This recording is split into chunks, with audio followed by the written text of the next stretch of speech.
After spending nearly 3 weeks in Jakarta, I decided to visit Bandung. Located just 3 hours east of Jakarta, it's a city often missed by foreign tourism. So I decided to book a train ticket and spend the next 2 days in this mountainous region.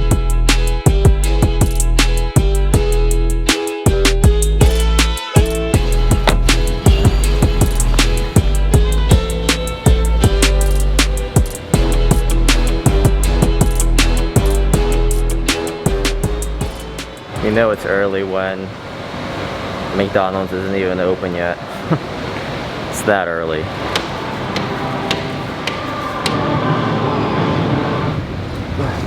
So yeah, today I am heading out to, I'm actually at Gambir station, which is one of the main train stations here in Jakarta. Today, me and Kentanya are going to be heading out to Bandung. So we're going to be there for maybe about 2 or 3 days, depending on how the weather is going to be and how much time we have to do stuff out there. But a lot of you guys recommended me going to Bandung, so here I am. The good thing about it though is that Kentanya is from Bandung, so she'll have experience there and she'll pretty much give me all the recommendations as to what we can do there. So yeah, our train's gonna be leaving at 7 o'clock. It's still roughly about like 5:30, so pretty early, but the ticket costs 85K per person. So relatively affordable, and the train is like 3 or 4 hours, I believe, to Bandung. But I gotta say, first impression, it's a nice station. There's a lot of food options, even though the place is closed. There's a Starbucks, there's a McDonald's here. There's even a Krispy Kreme. Wow, America, you've made it all the way over here.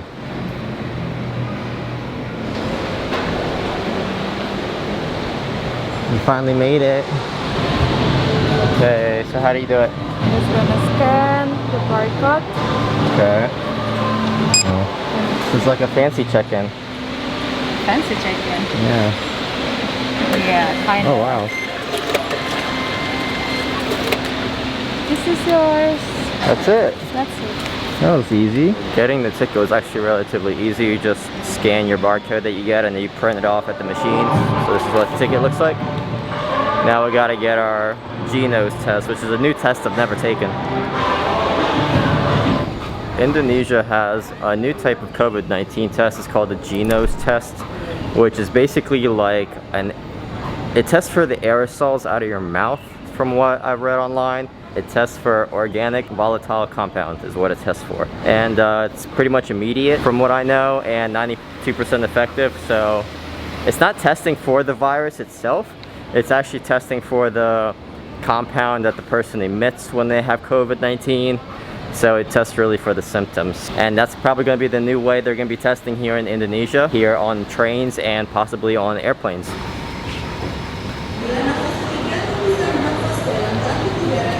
Ya, kalau yang jam 6 ada? Jam antigen. Antigen aja. Iya, 6.50 ya katanya ya. Iya, sini antigen. Udah buka antigen daftarannya. It's only antigen. Ini nomor urutnya ya. Iya. Because it's open at 7. This is your name. Nomor 16. Oh, I'm so scared. I hate it. I've never done it from the nose. Never. Always done it from this. Oh! Got it! I think that was the worst rapid test I've ever taken. Oh, she went deep. Alexander. Yep.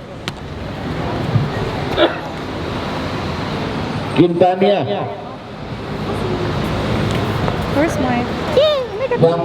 This whole process could have been a complete disaster. We found this testing area at 6 o'clock, but the new G-nose test doesn't open up till 7 o'clock in the morning, and our train is at 6:50 in the morning. So I'm not sure why they're not opening that up earlier, because they know all the trains are leaving early in the morning. But the rapid test does open up at 6 a.m. You need your train ticket to take the test, so make sure you get your train ticket before. Overall, it took about 25 minutes, and that definitely could have been a disaster. We could have missed the train if that line was any longer.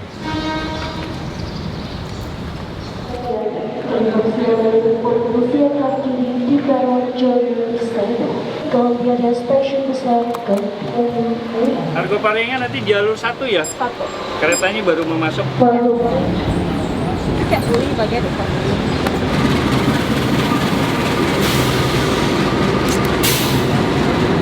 This is going to be my first ever Indonesian train experience. Well, Kentanya's already left me. Oh, this is nice.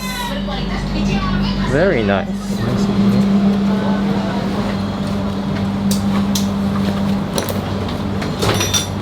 So these are the seats. Actually, they're all made of leather. Looks like you can recline. And each of them have a plug. It looks like. You got some old TVs. You got storage up top here. Looks like a toilet over here as well, I think. Where's the toilet? Okay. Looks like a pretty standard bathroom in, on a train. I think this is the executive class over here though. Let me check. I don't know. I think it looks pretty much the same though. So we paid 85K for our tickets for economy. I think that was the executive class and it looks pretty much exactly the same. So, okay, so it's at the very front. So maybe we'll check out the dining car as well and maybe executive class, see what it looks like up there. But yeah, really impressive. One thing I should tell you guys though is that there's no air conditioning in the train station because it's all opened. There's no doors. So it got really hot in the train station. But the air conditioner here on the train is really good.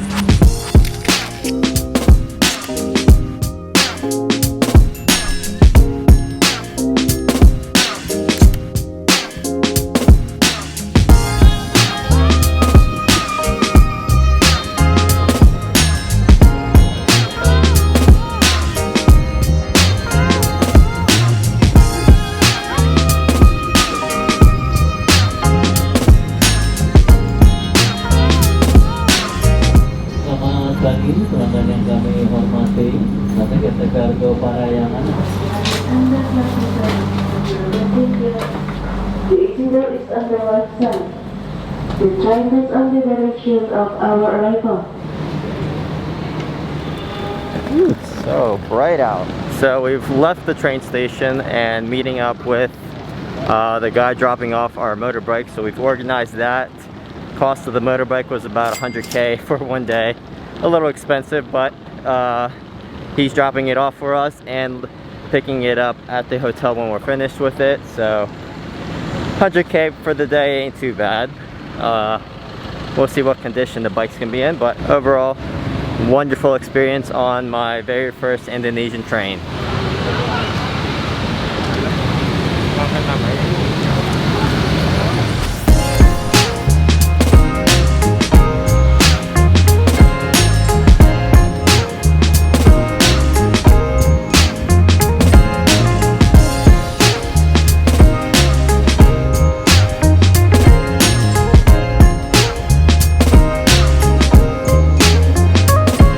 I think we've arrived at my hotel. So it looks like that downstairs they've got a cafe, and oh wow, there's even birds up here. And the upstairs is where all the rooms are. This place is really impressive. Looks really nice. We're gonna go ahead and explore a little bit before we're allowed to check into our room, and then see where the day takes us. At least it's really sunny. It was supposed to rain today, but fingers crossed it won't. So this is our bike. It's a Genio. Never heard of it, but I mean it's pretty nice. It's like a Scoopy, yeah. Not in the best condition, but it gets us where it needs to go. The helmets, though, I mean, they are too big for us, unfortunately. But oh well.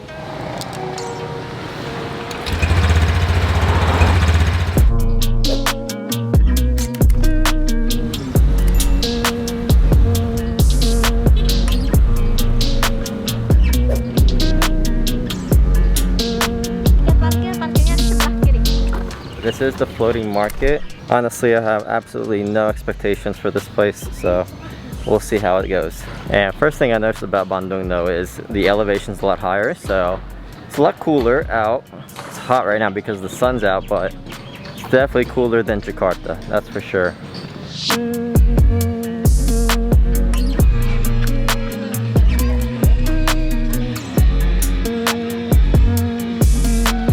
So the entrance fee to this place cost us 30K per person on our bike.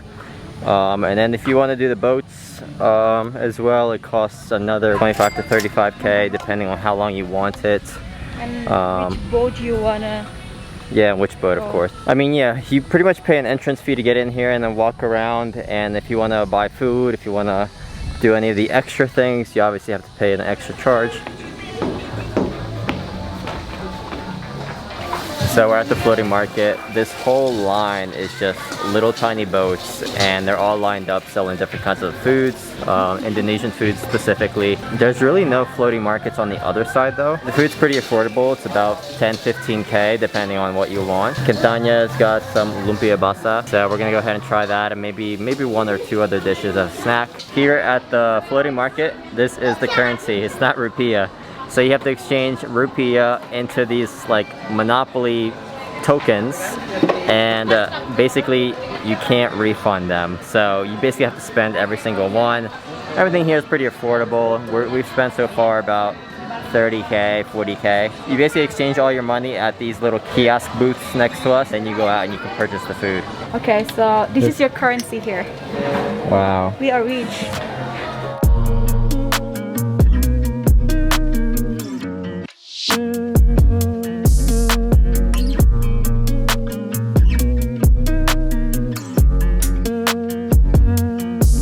Which one is this one? Lumpia basah.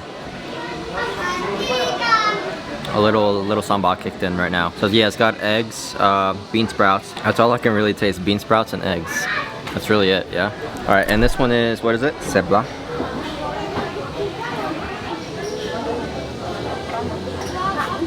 Not my favorite.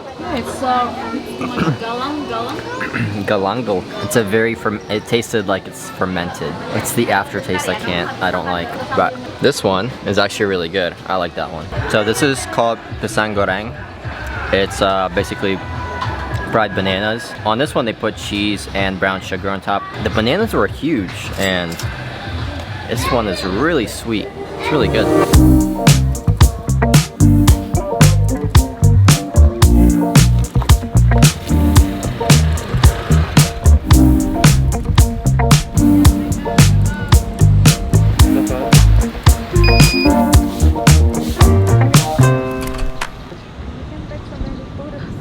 Now, where exactly are we? So this is called Asia Africa. From what I know, which isn't much, they pretty much designed little replicas of all the countries in Asia and in Africa. So amazing. It's so colorful here.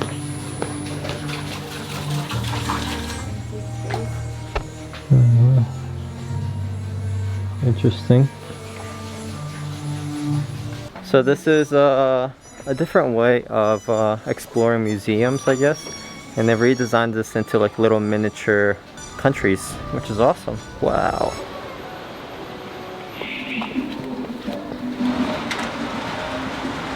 This is honestly so beautiful, and you could probably spend the entire day here just walking around.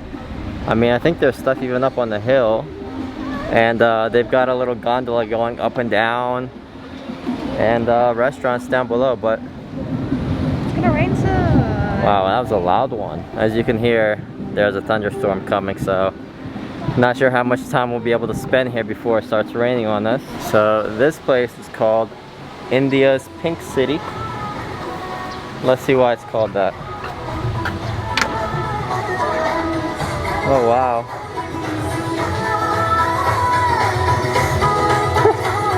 You know, when I went to Tokyo, this is the one thing that I didn't get to do. Let's take a picture down these arches.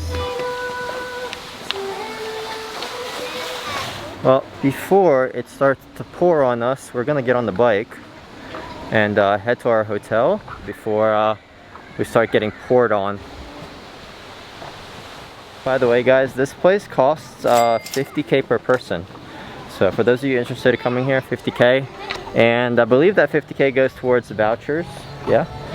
So I think you can get food and drinks with that voucher. Food or drink? Food or drink. For those of you interested in taking the gondola back up, it's 10K per person. Catania feels like she might need it right now. No? No, I don't. You sure? Yes, I am. Well guys, it started raining again, so we'll see you guys at the hotel. So before going to bed, let me just give you guys a quick tour of the room and this hotel that I'm staying at. So I'm actually staying on the 2nd floor, and there's actually the design of this place behind me is pretty much like a container hotel. So they've taken several containers and stacked them on top of each other and made this beautiful little garden area right in between. Let me go ahead and show you the room. So I got a key card access. So walking into the room, immediately you have a sink on the left hand side. This is a studio. So we've got coffee pot as well as some mugs here, some water. Behind me though, we do have this bathroom. I already took a shower though, so. Toilet, shower provided, and they do provide you with some soap and gel. So you have your sink outside. We do have an amenity kit provided. Looks like Q-tips, 2 toothbrushes, a shower cap, and a sanitary bag, as well as 2 wash towels. So got some hangers here for clothes. I got my drinks underneath and my bag. And then you have the queen size bed. So this is a platform bed, and overall really comfortable. Big thumbs up so far. And then over here we have a working desk with a remote for the air conditioner, TV. This is actually a really big TV, and you have the shower and the toilet right behind it, so not that bad. So overall, first impressions of my first day here in Bandung.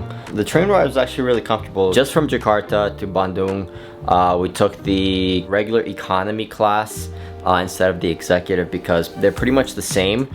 You just get a little bit more leg room between the classes, and you either pay 85K one way or you pay like 125K. It's really not that much of a difference. But we didn't get a chance to do the new rapid test that Indonesia is doing with the trains. So maybe we'll do that on the way back. But yeah, tomorrow's gonna be a brand new video. We have some really cool things planned for tomorrow's video, so I'm really excited for that one, guys. So make sure you guys stay tuned, subscribe down below, and comment. Let me know what you guys thought of today's video. And I'll see you guys tomorrow. Thanks for watching, and I'll see you guys next week. Peace.